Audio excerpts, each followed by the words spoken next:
नमस्कार, आप देख रहे हैं सुदर्शन न्यूज और मैं हूं आपके साथ अमित शर्मा। शाम के 6 बज चुके हैं और वक्त है बड़ी बहस का, जिसमें आज हम बात करेंगे कर्नाटक के रण की, यानी विधानसभा चुनाव की, जिसमें अब बहुत ही कम समय बचा है। यहां 10 मई को वोट डाले जाएंगे और 13 मई को नतीजे हम सबके सामने होंगे। लेकिन उससे पहले यहां का सियासी रण बहुत ही दिलचस्प हो चला है। खासतौर पर मुस्लिम आरक्षण को लेकर सूबे की सियासत 360 डिग्री घूम रही है। बीजेपी इस चुनाव में इसे बड़ा मुद्दा बना रही है। बीजेपी के तमाम बड़े नेता ये कह रहे हैं कि धर्म के आधार पर आरक्षण को स्वीकार नहीं किया जाएगा। ये देश 15 अगस्त 1947 को एक बार पहले ही धर्म के आधार पर बढ़ चुका है। ऐसे में दोबारा देश का इस तरीके से विभाजन स्वीकार्य नहीं है। बीजेपी तो यहां तक दावा कर रही है कि वो मुसलमानों के वोट के बिना ही कर्नाटक का किला बड़ी आसानी से फतह कर लेगी। तो दूसरी तरफ तमाम विपक्षी दल मुस्लिम आरक्षण के पक्ष में अपनी अपनी दलीलें पेश कर रहे हैं। हालांकि मामला सुप्रीम कोर्ट में है और कर्नाटक सरकार की ओर से मुसलमानों के 4% आरक्षण को रद्द करने पर रोक लग चुकी है। बावजूद इसके बीजेपी इसमें अपना फायदा देख रही है। ऐसे में बड़ा सवाल यह है कि जब संविधान में धर्म के आधार पर आरक्षण का प्रावधान है ही नहीं, तो आखिर क्यों देश के कई राज्यों में यह आरक्षण दिया गया? क्या इन सरकारों और राजनीतिक दलों की मुसलमानों को आरक्षण देना मजबूरी है? क्या देश में यह विभाजन पैदा नहीं करता है? ऐसे बहुत सारे सवाल हैं जिनके इर्द गिर्द हमारी आज की चर्चा रहने वाली है। लेकिन पहले एक रिपोर्ट आपको हम दिखाते हैं, उसके बाद चर्चा की शुरुआत करेंगे। देखिए,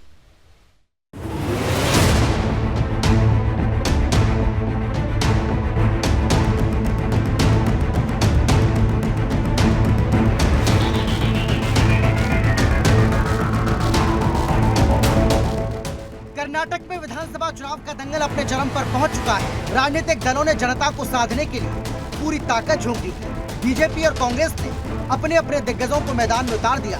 बुधवार को बीजेपी की ओर से फायर ब्रांड नेता योगी आदित्यनाथ, मध्य प्रदेश के सीएम शिवराज सिंह चौहान और राजनाथ सिंह मैदान में। सीएम योगी आदित्यनाथ ने मांडिया, रक्षा मंत्री राजनाथ सिंह ने बेलगावी और सीएम शिवराज सिंह चौहान ने भी बेलगावी में रोड शो और सभाएं की। तो दूसरी ओर कांग्रेस महासचिव प्रियंका गांधी भी कर्नाटक में थी। प्रियंका ने चिकमंगलुरु के श्रृंगेरी में जनसभा की। मैसूरू में प्रियंका का अलग रूप भी देखने को मिला। यहाँ प्रियंका एक रेस्टोरेंट में पहुंची और डोसा बनाया। यहाँ प्रियंका ने बच्चों से बातचीत भी की। इन तस्वीरों के तहत हर चुनावी मंच से आरोप प्रत्यारोपों के जुबानी बाढ़ भी चल रहे हैं। एक तरफ बीजेपी मुस्लिम आरक्षण को संविधान के खिलाफ बता रही है, तो दूसरी ओर प्रियंका राहुल की संसद सदस्यता जाने पर इमोशनल कार्ड भी खेल रही है।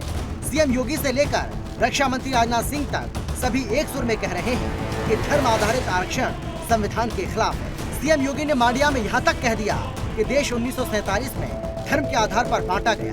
हम धर्म आधारित आरक्षण का समर्थन नहीं कर सकते। हम एक और विभाजन के लिए तैयार नहीं। मंगलवार को बीजेपी के विधायक के.एस. ईश्वरप्पा भी कह चुके हैं कि हमें मुसलमानों के वोटों की जरूरत नहीं है। बीजेपी जिस तरह से मुस्लिम आरक्षण के खिलाफ आवाज बुलंद कर रही है, उससे ये साफ है कि बीजेपी बिना मुस्लिमों के ही कर्नाटक का किला जीतना चाहती है। बहरहाल ये तो वक्त ही बताएगा कि बीजेपी को अपनी रणनीति में कितनी सफलता मिलती है। Bureau report, Sudarshan news.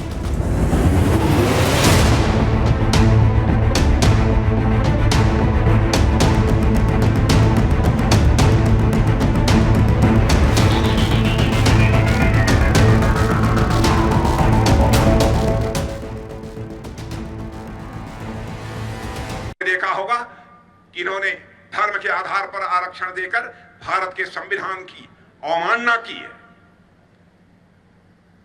वैसे ही 1975 में मनमाने तरीके से संविधान में संशोधन करके इमरजेंसी आपातकाल थोप दिया गया। लाखों की संख्या में लोगों को जेल के शिक्षों के पीछे डाल दिया गया। उस समय भी कांग्रेस की ही सरकार केंद्र में थी। भारतीय जनता पार्टी, मेरे बहनों भाइयों, इस प्रकार का पाप कभी नहीं कर सकती है, सत्ता मिले या न मिले। देखा होगा, कांग्रेस विकास की बात करती है, विकास की बातें करती है, बड़े बड़े दावे करते हैं, लेकिन विकास की उसकी हकीकत क्या थी? पंचवर्षीय योजना। एक प्रोजेक्ट बनता था, एक पंचवर्षीय योजना लग जाती थी। अगली पंचवर्षीय योजना में उसका शिलान्यास होता था। तीसरी पंचवर्षीय योजना में कार्य आवंटन होता था। चौथी पंचवर्षीय आज प्रारंभ होते ही फिर वह प्रोजेक्ट दम तोड़ देता था और प्रोजेक्ट कभी पूरा नहीं होता था। और पता नहीं क्या बोल जाए राहुल बाबा, उम्र तो उनकी 50 साल हो गई, लेकिन मानसिकता है 5 साल की। कर्नाटक में ही बोल गए सारी मोदी कोर्ट ने, जब कोर्ट ने सजा सुनाई तो भगते फिर रहे हैं, मोदी जी का नाम ले रहे हैं। कुछ सोच समझ के क्यों नहीं बोलते? समझ है ही नहीं मेरे बहनों और भाइयों। जिसमें बोलने की समझ नहीं है, बताओ वो गारंटी देने के लायक है क्या? मैं शारदा देवी से आ रही हूं। वहां जब मैं गई और वहां के शंकराचार्य जी से मैं मिली तो उन्होंने मुझे पूछा कि इंदिरा जी यहीं से लड़ी थी कि नहीं। तो मैंने कहा जी चिकमंगलूर से लड़ी थी। उन्होंने मुझे आशीर्वाद दिए। मैंने अपने भाई के लिए आशीर्वाद मांगा, उन्होंने आशीर्वाद दिया और मुझे कहा कि यहाँ पे मेरे पिताजी भी आए थे, इंदिरा जी भी आई थी, और जब इंदिरा जी आई तो उनके लिए एक संघर्ष का समय था। आज भी मेरे परिवार के लिए एक संघर्ष का समय है। 1978 में जब इंदिरा जी यहीं इसी मैदान में आई, उनके लिए संघर्ष का समय था। जैसे जैसे ये चुनाव नजदीक आ रहा है वैसे वैसे वार और पटवार का जो सिलसिला है वो भी लगातार बढ़ता जा रहा है। लेकिन सबसे ज्यादा खास बात जो देखने को मिल रही है वो है मुस्लिम आरक्षण को लेकर अपनी अपनी दलीलें पेश की जा रही हैं।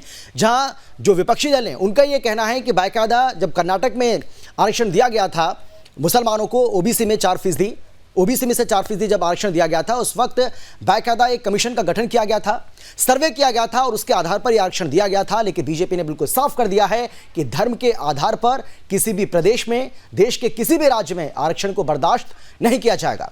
आज हम इसी को लेकर चर्चा करने वाले हैं। एक बहुत बड़ा पैनल हमारे साथ जुड़ चुका है। कौन कौन लोग हमारे साथ मौजूद हैं, सबसे पहले उनसे आपको हम परिचय कराते हैं।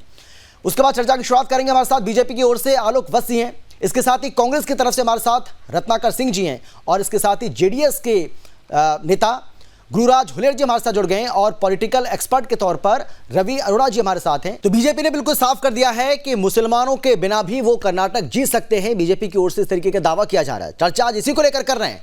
आलोक जी, मेरा सीधा सवाल आपसे ही है, जो ब्रेक के पहले भी मैं सवाल आपसे कर रहा था कि क्या ये माना जाए कि मुस्लिम आरक्षण पर जो तनाव देखने को मिल रहा है वहां पर चुनाव है इसलिए तनाव है क्या, जो बाकी लोग भी कह रहे हैं पैनल में बैठे, चाहे वो रत्नाकर जी हो, गुरुराज जी हो या फिर रवि जी? तनाव किस बात का है जी? कर्नाटक में तनाव है? अरे कर्नाटक में हमने इतने कल्याणकारी काम किए हैं हम कि हमको उसके ऊपर भरोसा है। हमारे 37 कल्याणकारी योजनाएं प्रधानमंत्री के नेतृत्व में हमने पूरे देश में लागू किया है, जिससे सबसे निचले स्तर तक के आदमी को भी डायरेक्ट बेनिफिट हुआ है और हो रहा है जी। तो हमारा वो प्लान है, डेवलपमेंट प्लान पर हम चुनाव लड़ रहे हैं। हाँ, हम तुष्टीकरण की राजनीति शुरू से नहीं कर रहे हैं, आज भी नहीं कर रहे हैं, और हम जहां जहां भी सत्ता में आएंगे ये जो धर्म पर आधारित आरक्षण है इसको हम खत्म कर देंगे।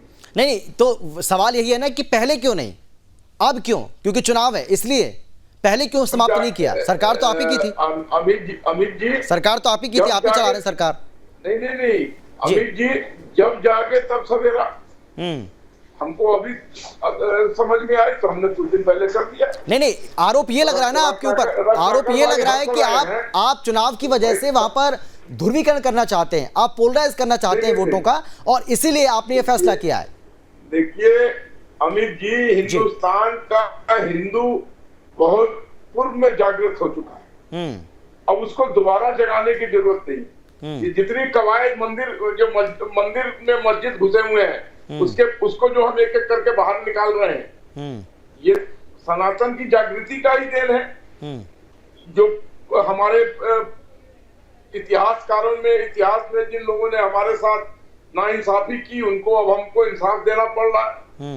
हम मुस्लिम की तरह सर तन से जुदा की बात करके नहीं लेने वाले हैं। हम तो कोर्ट, आर्कियोलॉजिकल सर्वे, इस सब का सहारा लेकर सच्चाई को आगे लाकर फिर उस पर हम आगे अपनी कवायद कर रहे हैं। हाँ, लेकिन तुष्टीकरण नहीं करेंगे, सबको एक नजर से देखेंगे।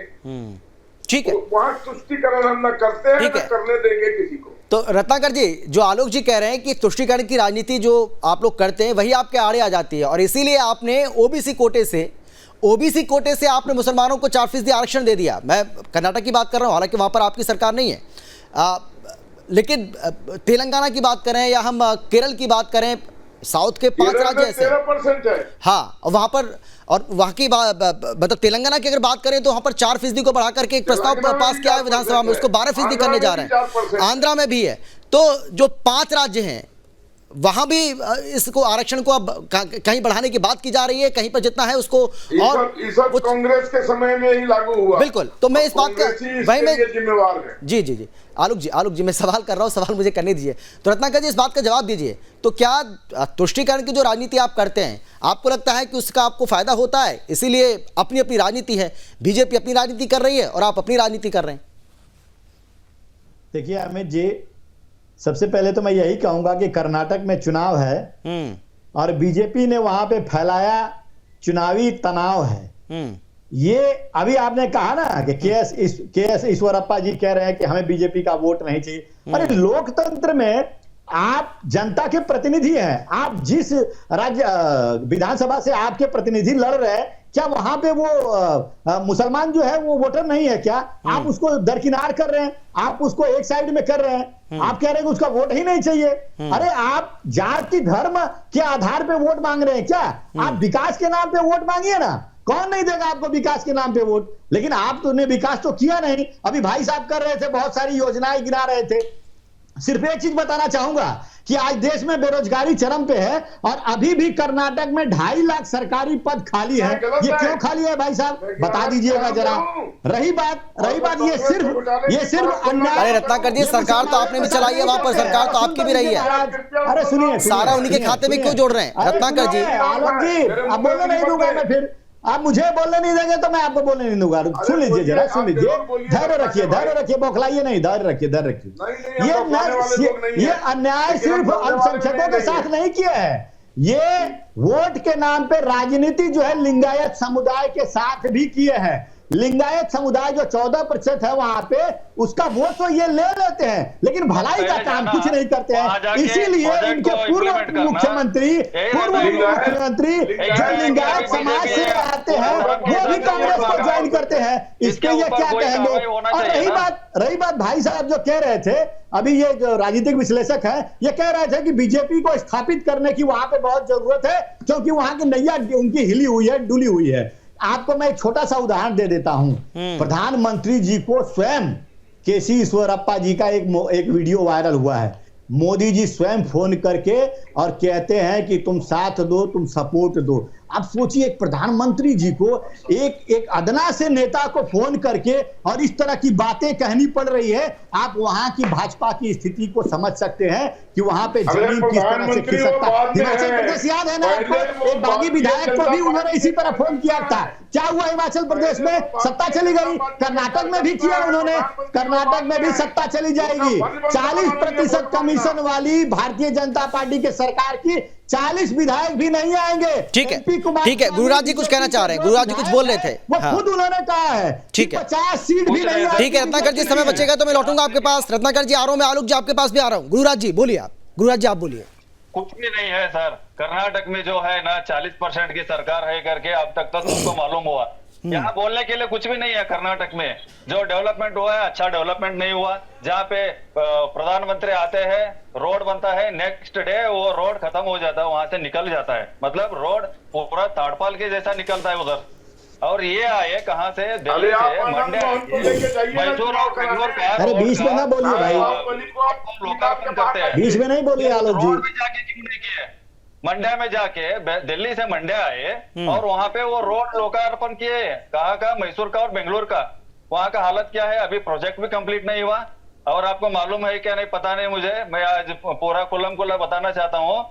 एक क्या बोलते हैं उसको, फाउंडेशन स्टोन डालने के लिए हमारे सीएम ने पूरा 15 दिन हाथ में जो पकड़ते हैं ना फाउंडेशन स्टोन डालने के लिए, 15 दिन वो नीचे ही नहीं रखे, सुबह से लेके शाम तक वही।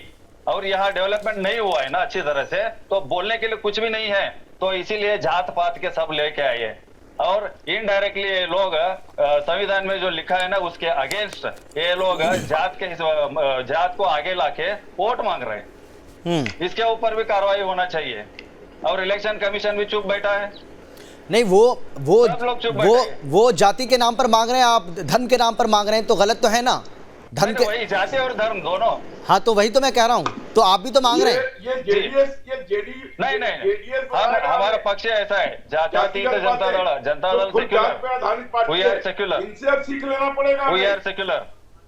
और यहाँ आते और वो बताओ, कांग्रेस बीजेपी वाले पूछते हैं कि लिंगायत का सीएम बनाते हैं करके अनाउंस करो करके बोलते हैं। ये भी जात और धर्म हुआ ना, वो पूछने का भी नहीं होता है। और कांग्रेस वाले बोलते हैं और तुम दलित का सीएम बनाता हूं करके आप अनाउंस करो करके, दोनों यही वही है। अच्छा, एक सिक्के के दो मुकड़े हैं और कुछ भी नहीं है। और ऐसे लोग ही हमारे देश को इतना नीचे मतलब पीछे, अब तो हम पूरा अमेरिका के हिसाब से रहना चाहिए था। ये दोनों की वजह से हम इधर ही है। ठीक है, जल्दी से रवि जी 10 सेकंड में आखिरी कमेंट आपका, क्योंकि समय नहीं बचा मेरे पास, जल्दी से। समझता हूँ कांग्रेस और बीजेपी दोनों के लिए ही कर्नाटक बहुत जरूरी है। मल्लिकार्जुन खड़गे जो कि राष्ट्रीय अध्यक्ष है कांग्रेस पार्टी के लिए, उनके लिए जीतना बहुत जरूरी है, क्योंकि राष्ट्रीय अध्यक्ष ही कर्नाटक से आते हैं। दूसरा बीजेपी के लिए, क्योंकि एक ही ऐसी कर्नाटक सीट है जो साउथ में बीजेपी के पास है, और वही बाकी जगह पे भी इनको स्थापित करने में सहायता सिद्ध कर सकती है। दूसरा 2024 की अगर हम तैयारी की बात देखें तो कर्नाटक दोनों ही पार्टियों के लिए खास भूमिका निभा सकती है। मेरे पास समय की कमी है। बहुत धन्यवाद आप सभी का हमारे साथ जुड़ने के लिए और इस चर्चा में शामिल होने के लिए, अपनी बात रखने के लिए। लेकिन बड़ा सवाल यही है, क्योंकि आर्थिक रूप से अगर किसी को भी आरक्षण मिल रहा है, यानी कि आर्थिक रूप से पिछड़े लोगों को अगर आरक्षण मिल रहा है तो उस आरक्षण का समर्थन किया जा सकता है। लेकिन धर्म के नाम पर किसी भी तरह से अगर आरक्षण दिया जाता है तो वो देश हित में नहीं है, क्योंकि ये देश को बांटने की कोशिश इसको कहा जाएगा। और यही योगी जी ने कहा आज। उन्होंने कहा कि हमने देखा है कि 15 अगस्त 1947 में भी हमारा जो देश है वो धर्म के आधार पर ही तो बांटा गया था। अब आप धर्म के नाम पर आरक्षण किसी को अगर दे रहे हैं तो इसका मतलब ये हुआ कि एक बार फिर से आप देश के विभाजन की कोशिश कर रहे हैं, जिसको किसी भी सूरत में बर्दाश्त नहीं किया जाएगा, इसको स्वीकार नहीं किया जाएगा। फिलहाल इतना ही, लेकिन देश और दुनिया की बाकी खबरों के लिए आप देखते रहिए सुदर्शन न्यूज़। नमस्कार।